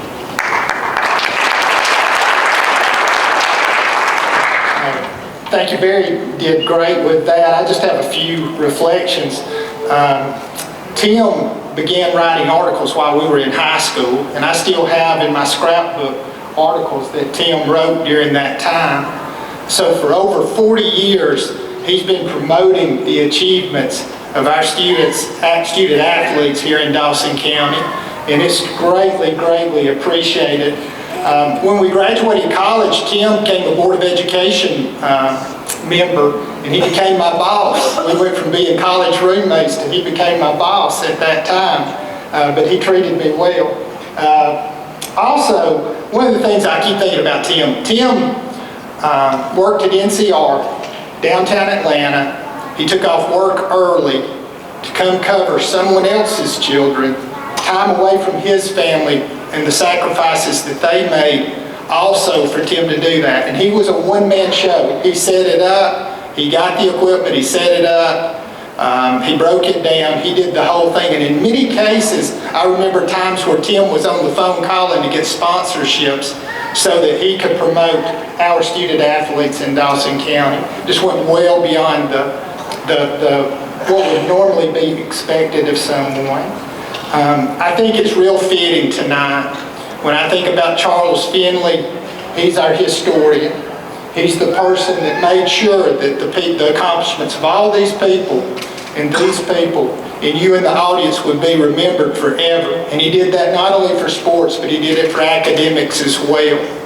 And then we have Tim, who's come along after Charles and just contributed to maintaining that kind of history for us and done an amazing job. I will end with this. I said I was a Georgia fan. I'm going to call Tim the Larry Munson of Dawson County High School, and we really appreciate him.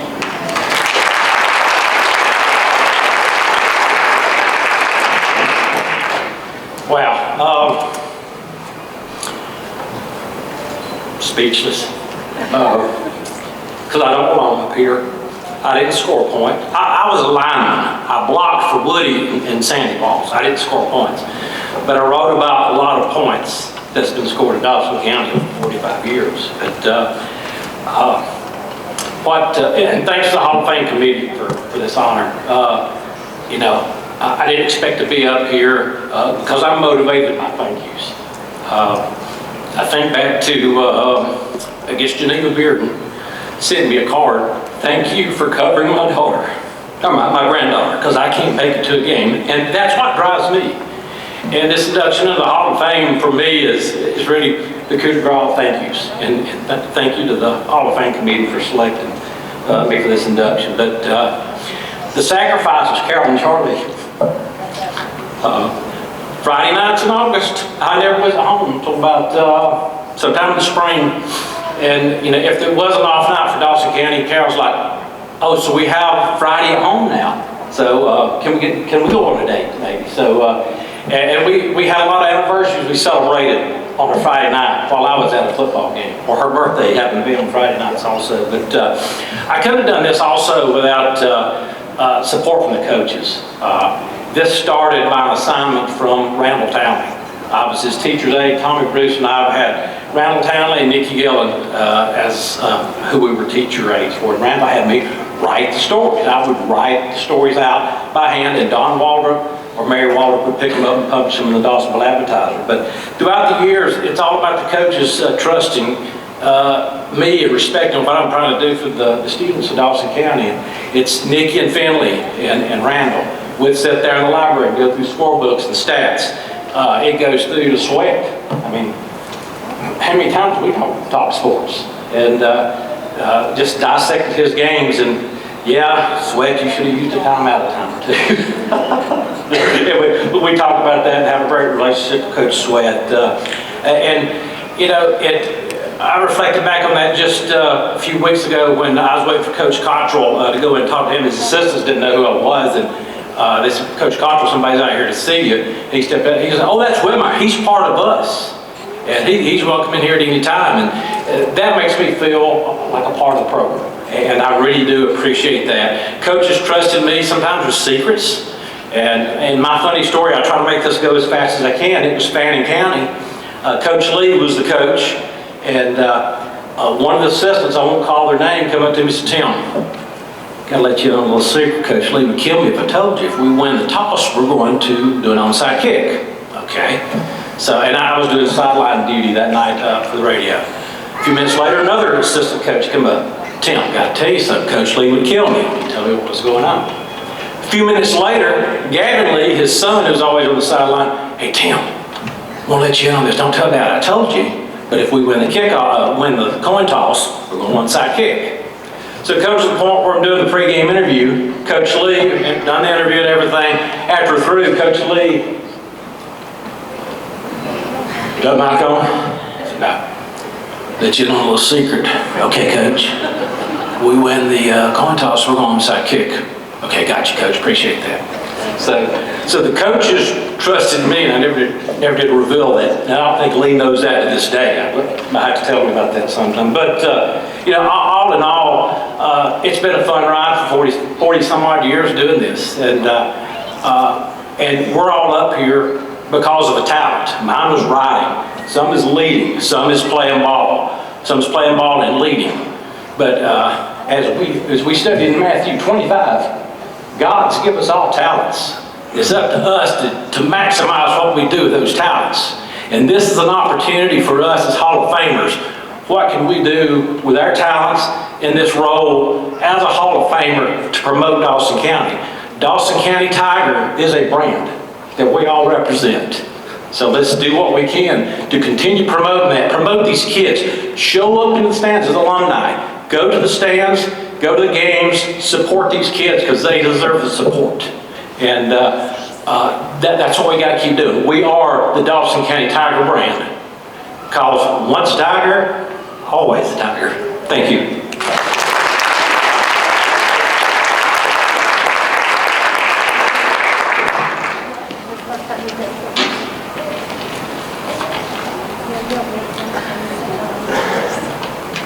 This concludes our 2023 Dawson County High School Hall of Fame inductions. Please join me in giving all of our inductees one last round of applause.